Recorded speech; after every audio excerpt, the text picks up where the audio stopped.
ಇವತ್ತು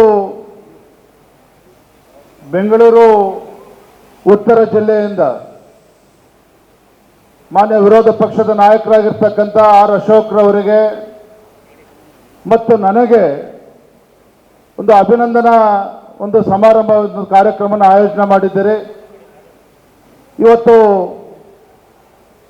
ಇಷ್ಟೊಂದು ದೊಡ್ಡ ಸಂಖ್ಯೆಯಲ್ಲಿ ಸೇರಿ ನಮಗೆ ಅಭಿನಂದನೆ ಮಾಡಿರ್ತಕ್ಕಂಥ ನಮ್ಮ ಪಕ್ಷದ ಅಧ್ಯಕ್ಷ ನಮ್ಮೆಲ್ಲ ಹಿರಿಯ ಕಾರ್ಯಕರ್ತರಿಗೆ ಸಂದರ್ಭದಲ್ಲಿ ನಾನು ಕೃತಜ್ಞತೆಯನ್ನು ಸಲ್ಲಿಸ್ತಾ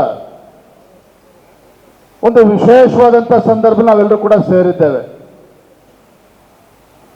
ಕಳೆದ ಹಲವಾರು ದಶಕಗಳಿಂದ ನಿರಂತರವಾಗಿ ಹೋರಾಟ ನಡೀತಾ ಇತ್ತು.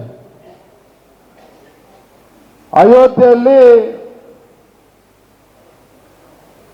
ಶ್ರೀರಾಮನ ಒಂದು ಮಂದಿರ ನಿರ್ಮಾಣ ಆಗಬೇಕು ಅಂತ ಹಲವಾರು ದಶಕಗಳಿಂದ ನಿರಂತರ ಹೋರಾಟ. ಮತ್ತೊಂದು ಕಡೆ ಈ ದೇಶವನ್ನ ಜಮ್ಮು ಕಾಶ್ಮೀರವನ್ನ ಕಿತ್ತು ತಿಂತ ಇದ್ದಂತ ಆರ್ಟಿಕಲ್ 370 ಈ ವಿಚಾರವೂ ಕೂಡ ಹಲವಾರು ದಶಕಗಳಿಂದ ಹೋರಾಟವನ್ನ ಮಾಡ್ತಾ ಇದ್ವಿ. ನೋಡಿ, ಇವತ್ತು ಯಾವ ಸಂದರ್ಭದಲ್ಲಿ ನಾವೆಲ್ಲರೂ ಕೂಡ ಇದ್ದೇವೆ ಅಂತ ಹೇಳಿದ್ರೆ,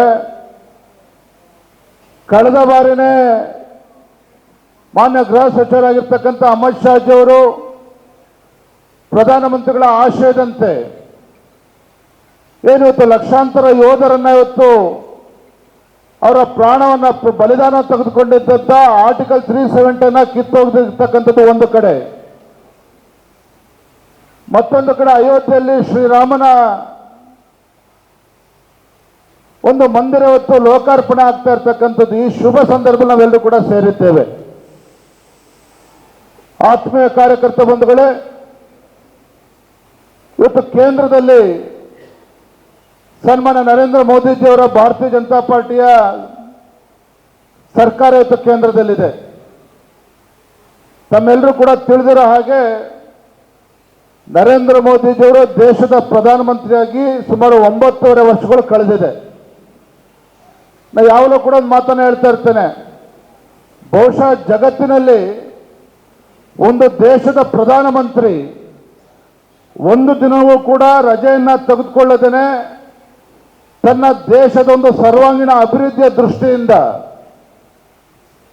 ಒಂದು ತಪಸ್ಸಿನ ರೀತಿ ಕೆಲಸ ಮಾಡ್ತಾ ಇರ್ತಕ್ಕಂಥ ಒಬ್ಬ ಪ್ರಧಾನಮಂತ್ರಿ ಭೂಮಿಯ ಮೇಲೆ ಯಾರು ಇದ್ರೆ ಅದು ನಮ್ಮ ಹೆಮ್ಮೆಯ ಪ್ರಧಾನಮಂತ್ರಿ ನರೇಂದ್ರ ಮೋದಿಜಿಯವರು. ಒಂದು ದಿನನೂ ಕೂಡ ರಜೆನ ತೆಗೆದುಕೊಂಡಿಲ್ಲ. ಒಂದು ರೀತಿ ತಪಸ್ಸಿನ ರೀತಿ ಭಾರತವನ್ನ ಅಗ್ರಗಣ್ಯ ರಾಷ್ಟ್ರಗಳ ಸಾಲಿನಲ್ಲಿ ತೆಗೆದುಕೊಂಡು ಹೋಗಬೇಕು, ಭಾರತವನ್ನ ಎಲ್ಲ ಕ್ಷೇತ್ರಗಳಲ್ಲೂ ಕೂಡ ಅಭಿವೃದ್ಧಿಯನ್ನ ಕಾಣಬೇಕು, 2047ನೇ ಇಸ್ವಿಗೆ ಒಂದು ವಿಕಸಿತ ಭಾರತ ಅಂದ್ರೆ 2047ನೇ ಇಸ್ವಿಗೆ ಅಭಿವೃದ್ಧಿ ಹೊಂದಿರತಕ್ಕಂಥ ಭಾರತವನ್ನ ನಿರ್ಮಾಣ ಮಾಡಬೇಕು ಅನ್ನುವ ಕನಸನ್ನ ಇಟ್ಕೊಂಡು ಇವತ್ತು ನರೇಂದ್ರ ಮೋದಿಜಿ ಇವತ್ತು ಹಗಲು ಇವತ್ತು ದೇಶಕ್ಕೋಸ್ಕರ ಶ್ರಮಿಸ್ತಾ ಇರ್ತಕ್ಕಂಥ ನೀವು ನೋಡ್ತಾ ಇದ್ದೇವೆ.